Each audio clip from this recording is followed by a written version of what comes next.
तो दूर आप किसी शहर में अपनी लाइफ का एक नया फेज शुरू करने की तैयारी कर रहे हैं। इस गोल को अचीव करने के लिए आपने दुनिया भर की मेहनत करी हो। और अगर बात करें भारत जैसे देश की, जहाँ कॉम्पिटिटिव एग्जाम्स में सीट्स उतनी ही हैं जिसके लेस के पैकेट में चिप्स होते हैं, इस सब के बाद भी आप हार ना माने और आगे बढ़ते जाएं।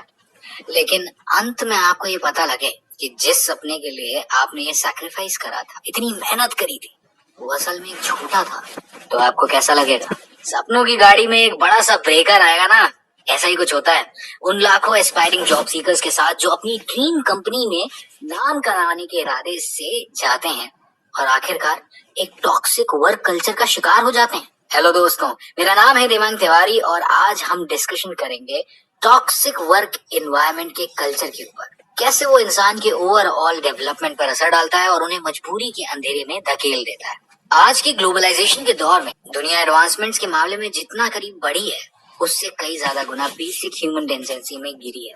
कहीं ना कहीं हर एक कंपनी आज अपनी वर्कफोर्स और उनके एसोसिएट्स को केवल अपना ये भूल जाते हैं कि उनकी वर्कफोर्स रोबोट नहीं लेकिन हड्डी मांस के इंसान हैं, जिनकी एक स्पेसिफाइड लिमिट है और एक कॉर्पोरेट क्यूबिकल के बाहर भी एक जिंदगी है। Society for human resources management नामक एक इंस्टीट्यूट के 2019 के रिव्यू के हिसाब से 36% एम्प्लॉइज का कहना था कि उनके मैनेजर को टीम लीड करना नहीं आता, जिससे उनकी प्रोडक्टिविटी हिंडर होती है।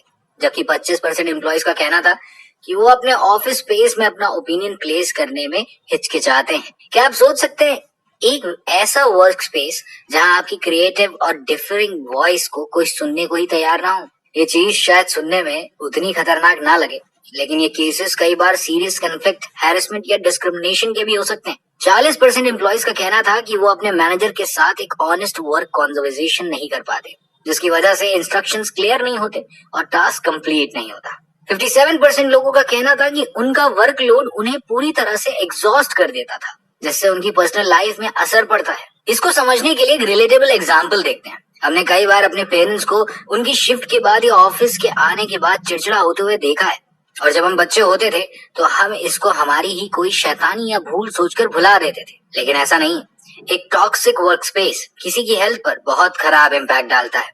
स्टडीज में पता लगा है कि ऐसा वर्क स्पेस हमेशा हमारे अंदर एक फाइट या फ्लाइट रिस्पॉन्स को जन्म देता है, जिसकी वजह से दिमाग एक बड़ी मात्रा में कॉर्टिसोल बनाता है। अब आप सोच रहे होंगे कि कॉर्टिसोल क्या है? दरअसल कॉर्टिसोल को आम भाषा में स्ट्रेस हार्मोन भी कहा जाता है, जिसकी वजह से गुस्सा आता है और फटीग हो जाती है। यही नहीं, इसके साथ ही ये कंडीशंस टेस्टोस्टेरोन और नोरेपाइनेफ्राइन बनाते हैं, जो कि हमारी मेंटल और फिजिकल हेल्थ के लिए एक्सेसिव मात्रा में खराब हो सकते हैं। स्ट्रेस के साथ साथ आपकी मेंटल हेल्थ पर भी इसका इम्पैक्ट बहुत बुरा हो सकता है।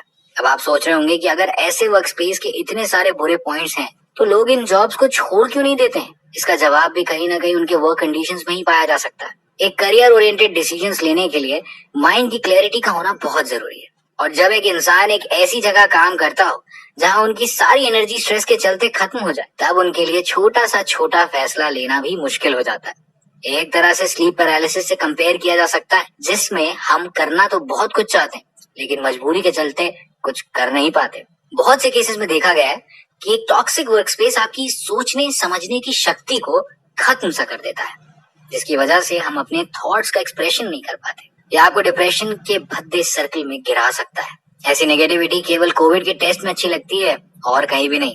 ज्यादा टाइम तक नेगेटिव इमोशन से घिरे रहने वाले लोग अपने लिए और अपने साथ वालों के लिए खतरा बन सकते हैं। आगे हम जानेंगे और डिस्कस करेंगे इन हार्मफुल ट्रेड्स को कैसे समझें और कैसे अपनी अवेयरनेस को एनहांस करें।